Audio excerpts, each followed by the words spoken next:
Do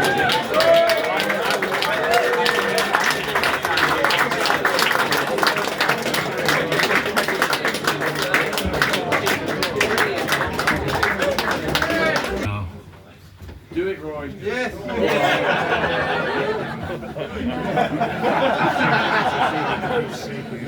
He who would egg me on. To read the prose I wrote out today, it was written 20 years ago, for pinches of salt.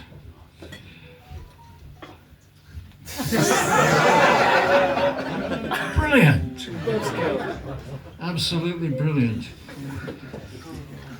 So, you know, I know that I've got license to try this, but this is maybe what the future looks like for me, you know, if I'm not sort of horizontal before too long.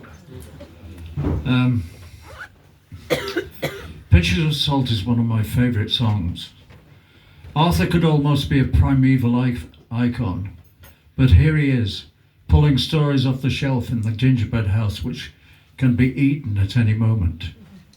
Lived in by men in between decisions, in between opinions, fragmented and about to be eaten, in between keeping himself to himself and somewhere the future had already been, plagued by indecision and throwing pinches of salt over the shoulder.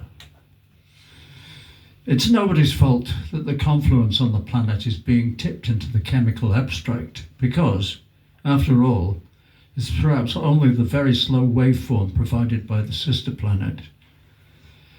It is that. Well, right. Nobody's fault that the confluence on the planet is being tipped into the chemical abstract because, after all, it's perhaps only the very slow waveform provided by the sister planet that has drawn any life into being in the first place. Are not the tears in my eyes but an expression of the same emotive pull in microcosm? Now, hang on. This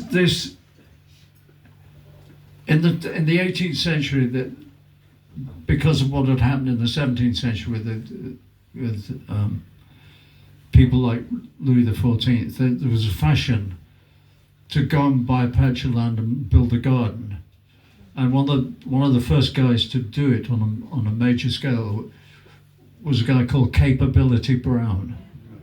And that's what this is called here. I've called this piece Capability Brown, so I should have told you that at the beginning.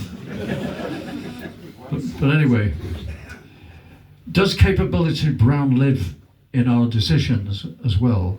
But in any case, Arthur trundled on in the back of his mind. It was much easier there. There was no really tough decisions to be made. After all, he could just walk to the pub every night underneath the same moon. But the day came when the biologically assisted weather patterns on the planet quickly outstripped former parameters. Former shapes were visually transformed into the spectra of their disintegration. Day became night. The baseball season was over.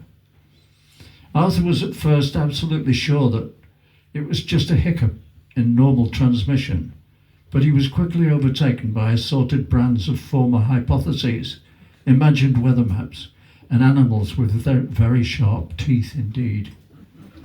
A modern parable, perhaps.